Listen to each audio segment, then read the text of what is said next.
క్రీస్తునందు ప్రియమైన దేవుని సంగమ, చదవబడిన వాక్య భాగములో ఒక మాటను మనము గమనించుదాం.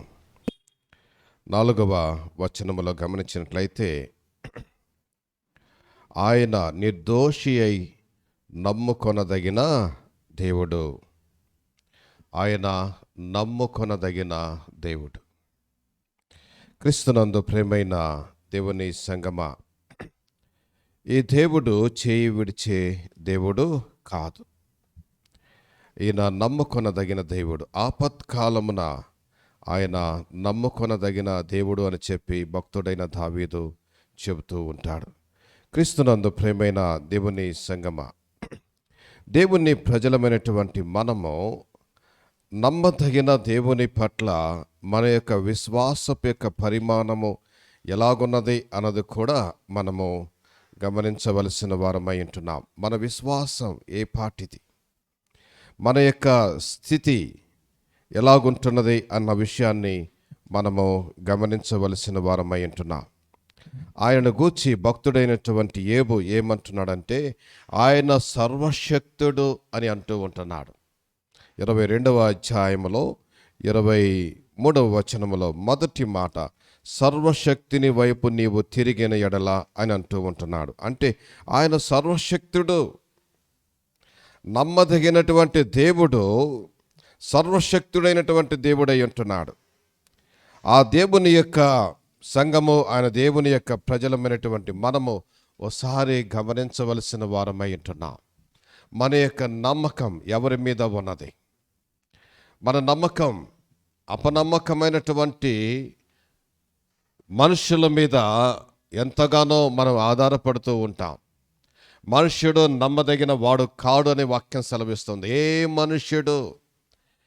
మనుష్యుడు నమ్మదగిన వాడు కాదు. కానీ దేవుడైతే నమ్మదగిన వాడు. ఆ యొక్క నమ్మదగినటువంటి దేవుడు సర్వశక్తుడు కూడా, సమస్తమును చేయగలిగిన వాడు, సమస్తమును కూడా చేయగలిగినటువంటి దేవుడు అన్న విషయాన్ని గమనించవలసిన వారమై ఉంటున్నాం. ప్రియమైన దేవుని సంగమ, మన యొక్క విశ్వాసం ప్రజల మీద,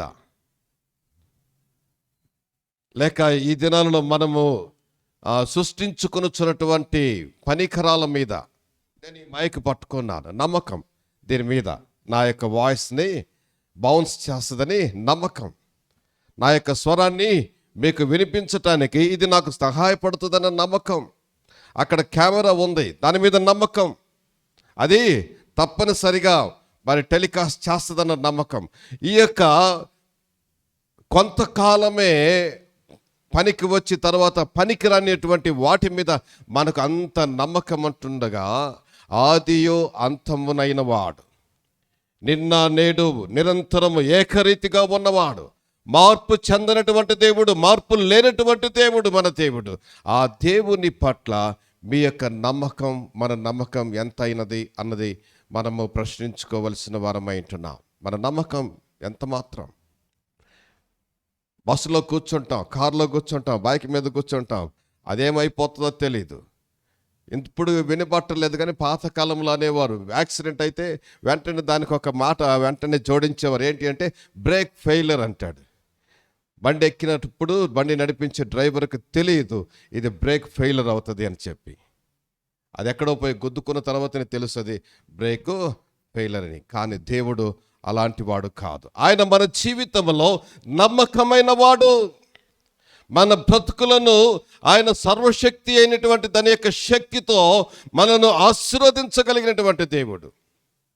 క్రీస్తునందు ప్రేమైన దేవుని సంగమ, దేవుడు నమ్మకమైన వాడు అన్న విషయాన్ని మనము జాగ్రత్తగా గమనించవలసిన వారమై ఉంటున్నాం. మరొక మాట అక్కడ 2వ వచనంలో ఒక మాట ఉంటుంది. 2వ వచనం చదవండి మా.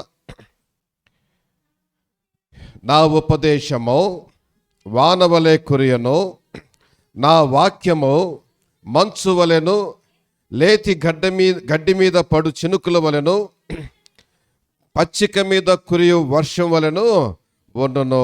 ఆయన యొక్క వాక్యము, ఆయన ఉపదేశము వానవలే కురియను అని వాక్యం సెలవిస్తూ ఉంటుంది. భక్తుడైనటువంటి యోబు ఇదే మాటను తను ఈ విధంగా చెప్పుకుంటూ ఉంటున్నాడు. ఒకసారి చదువుకుందాం. 29వ అధ్యాయం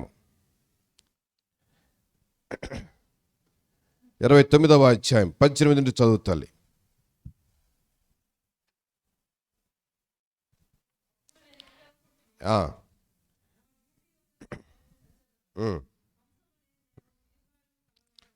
దీర్ఘాయువు గలవాడు నగుదును, నా వేళ్ళ చుట్టూ నీళ్లు వ్యాపించును, మంచు నా కొమ్మల మీద నిలుచును, నాకు ఎడతగని గలత కలుగును, నా చేతిలో నా విల్లు ఎప్పటికిని ఫలముగా నుండును. క్రీస్తునందు ప్రియమైన దేవుని సంగమ, 19వ వచనంలో అక్కడున్న ఒక మాట మనము గమనించినట్లయితే, నా వేళ్ళ చుట్టూ నీళ్లు వ్యాపించును. నా వేళ్ళ చుట్టూ అంటే తన యొక్క వేర్లు తను ఒక వృక్షముగా పోల్చుకుంటూ ఉంటున్నాడు. ఆ వృక్షముకు తన దేవుని యొక్క నీళ్లు వ్యాపించును అంటున్నాడు. మంచు నా కొమ్మల మీద నిలుచును అంటూ ఉంటున్నాడు. ఇదే మాటను ఇక్కడ మనము గమనించవలసిన వారమై ఉంటున్నాం. క్రీస్తునందు ప్రియమైన దేవుని సంగమ, పచ్చిక మీద కురియు వర్షం వలె నుండును అని వాక్యం సెలవిస్తూ ఉంది. లేత గడ్డి మీద పడు చినుకుల వలెను అంటుంది. నా వాక్యము మంచు వలెను అంటూ ఉంటుంది. నా ఉపదేశము వాన వలె కురియను అని ద్వితీయోపదేశ కాండం 32వ అధ్యాయం 2వ వచనంలో మనం చదువుకుంటూ ఉంటున్నాం. క్రీస్తునందు ప్రియమైన దేవుని సంగమ, అక్కడ ఒక చిన్న మాట మీకు జ్ఞాపకం చేస్తూ ఉంటున్నాను. ఆ 2వ భాగంలో నా వాక్యము మంచు వలె అని వాక్యం సెలవిస్తూ ఉంటుంది. చెట్లు ఎదిగి ఫలించులాగున ఆ యొక్క మంచు చెట్ల మీద కురిచినప్పుడు ఆ యొక్క వృక్షాలు ఎలా ఎదుగుతూ ఉంటాయో, ఎలా చిగురిస్తూ ఉంటాయో, ఎలా ఫలిస్తూ ఉంటాయో, అలాగనే దేవుని వాక్యము అన్నటువంటి మంచు మనుషుల మీద కురిచినప్పుడు వాడు ఫలించేవాడుగా ఉన్నాడన్న విషయాన్ని గమనించవలసిన వారమైంటున్నాం. యోబు ఆ మాటను దృఢీకరిస్తూ ఉంటున్నాడు.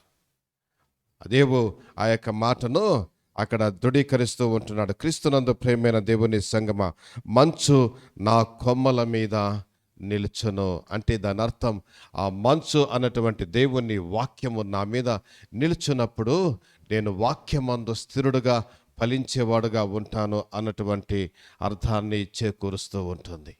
క్రీస్తునందు ప్రియమైన దేవుని సంగమ, ఆయన మనలను ఆశీర్వదించే దేవుడు అన్న విషయాన్ని అక్కడ మనము గమనించవలసిన వారమై ఉంటున్నాం. ఆయన ఆశీర్వదించే దేవుడు, ఆయన మనల్ని ఫలింపచేసే దేవుడు, మనల్ని దీవించే దేవుడు. ఆయన ఎడల మనము నమ్మకము కలిగిన వారమై ఉండవలసిన వారమై ఉంటున్నాం. ఆయన నమ్మకమైన దేవుడు, ఆయన నమ్మకమైన దేవుడు. మనుష్యుడు వాడు నమ్మదగిన వాడు కాదు.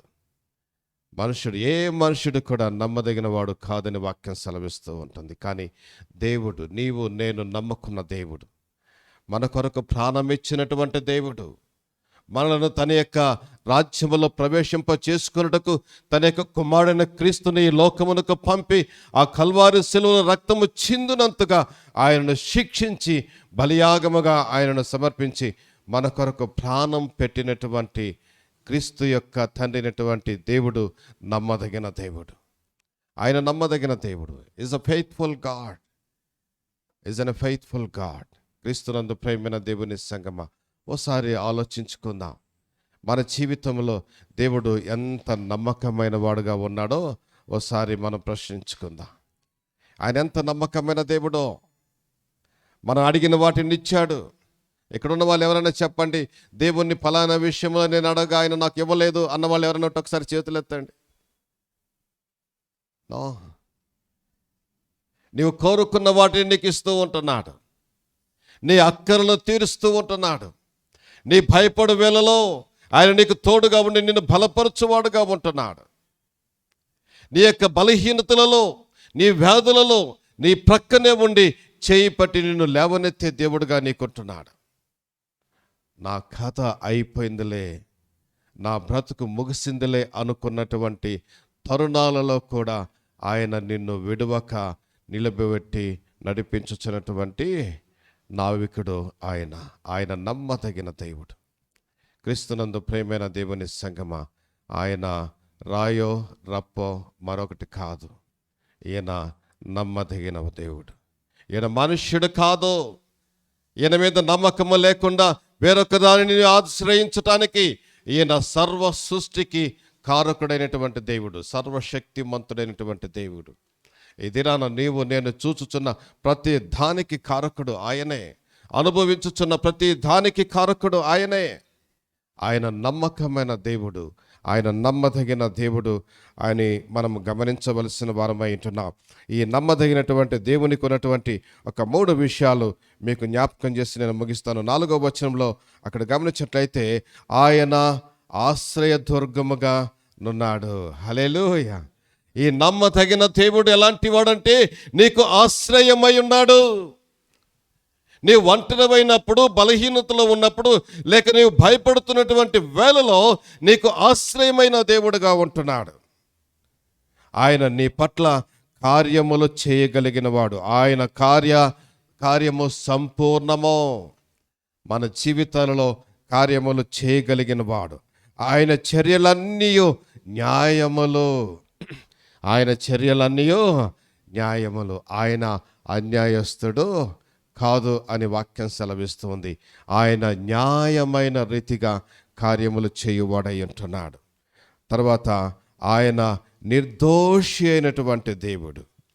హల్లెలూయా. ఆయన నిర్దోషి అయినటువంటి దేవుడు. ఆయన ఒకరిని ఒక రీతిగా మరొకరిని మరొక రీతిగా చూసే దేవుడు కాదు. ఆయన నిర్దోషి అయినటువంటి దేవుడై ఉంటున్నాడు.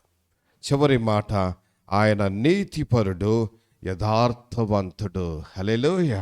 నీవు నేను నమ్ముకున్న దేవునికి ఉన్నటువంటి క్వాలిటీస్ ఏంటో ఒకసారి గమనించవలసిన వారమై ఉంటున్నాం. ఆయనకున్నటువంటి ఆ ఘనతలు ఒకసారి గమనించవలసిన వారమై ఉంటున్నాం. ఆయన నీతిపరుడు, ఆయన యథార్థవంతుడు. ఆయన యథార్థవంతుడు. క్రీస్తునందు ప్రియమైన దేవుని సంగమా, ఇంతటి గొప్ప దేవుని యొక్క బిడ్డలుగా జీవించుచున్నటువంటి మనం ఒకసారి మనం జ్ఞాపకం చేసుకుందాం. మనం ఒకసారి పరీక్షించుకుందాం. దేవా, నీవైతే నమ్మకమైన దేవుడవు తండ్రి. నీవు నమ్మకమైనటువంటి దేవుడు, యథార్థవంతుడు, ఆశ్రయమై ఉన్న దేవుడు. నీ కార్యములు సంపూర్ణము.